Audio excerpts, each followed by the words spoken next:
overall was a fantastic show, and I must say, props to Shawn Michaels for doing the right thing and giving Stephanie Fika the win, because I was a bit worried that he wasn't going to do that.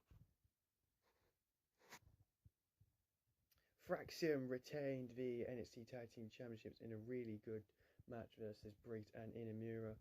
I did think that Briggs and Inamura were actually going to pick up the win, but Fraxium always pick up the win because they're just that damn good. And then afterwards they were attacked by this new group who I will talk about a bit more. Eddie Thorpe shook the world by beating Trick Williams in a strap match. He hit him with a low blow with the strap and that got the 1-2-3 after a running knee. Pretty good match, but I was really surprised. Unless this is Trick Swanson and he's heading over now to the main roster, which was where would Trick head to? Because the NXT men's division is shockingly bad. So I don't know if you can even bring Trick up yet. They do have Ricky Starks now though, and Ricky is going to be a big part of NXT. Javon Evans loses to Ethan Page in a good match. Look, I think these two need to run it back again because it was really solid.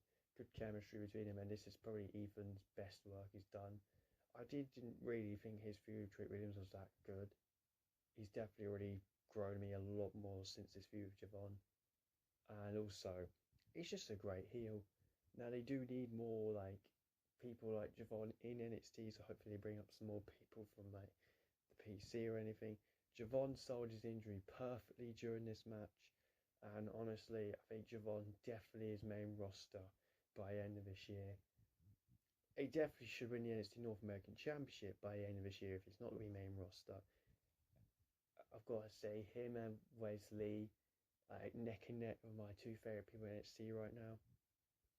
But yeah, Ethan Page picked up the win. Javon was bouncing around doing all sorts of moves, and then Ethan hit one punch to the jaw, exposed Javon's like broken jaw, and then the Steal Your Smile, I think was the finisher. 1, 2, 3. Ethan picks up the win, doesn't attack him afterwards, which makes you wonder, is this actually over now? It might be. Femi retained the NXT Championship against Grace Waller and Austin Theory in a really good match. This kind of teased the turn from Waller on Theory quite a few times. Theory hit an A-Town down on Femi, but Waller pulled the referee out of the ring, causing Theory to not win.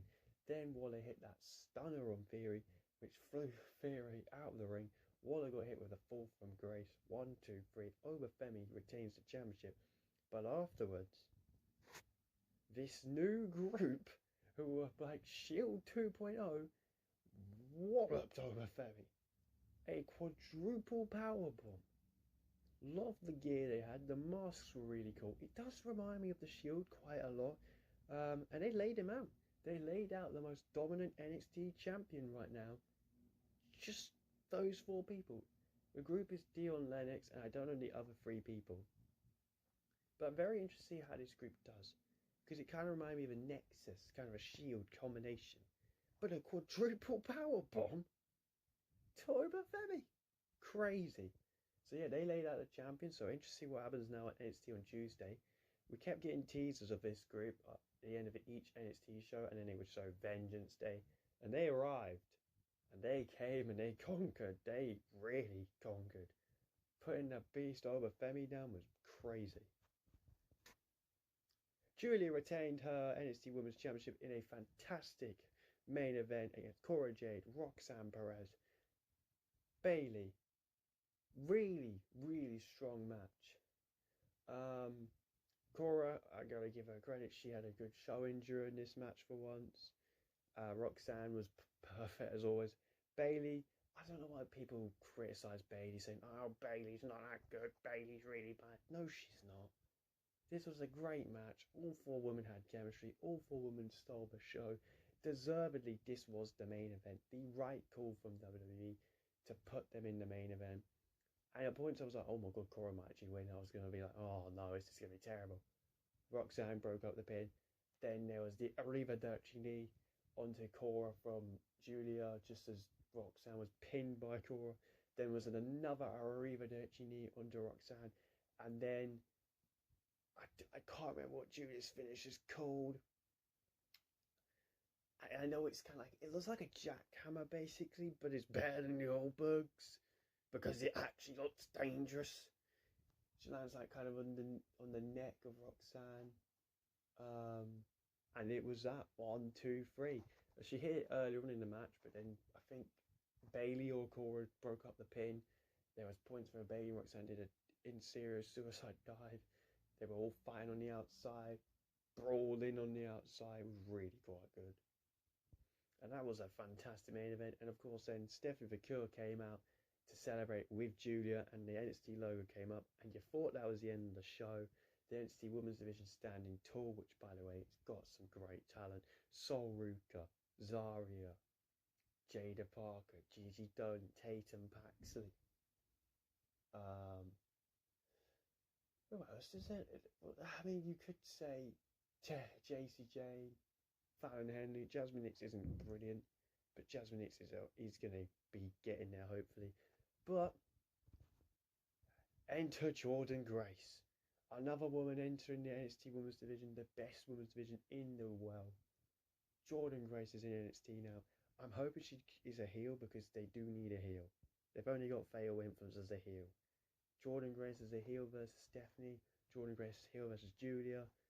Or just give me Jordan versus Stephanie versus Julia. Triple threat, stand and deliver. That would be incredible. Definitely think this is where to go because Cora is the only heel right now. With Cora being the only heel, it's not great. So I think Jordan Grace definitely needs to be the heel.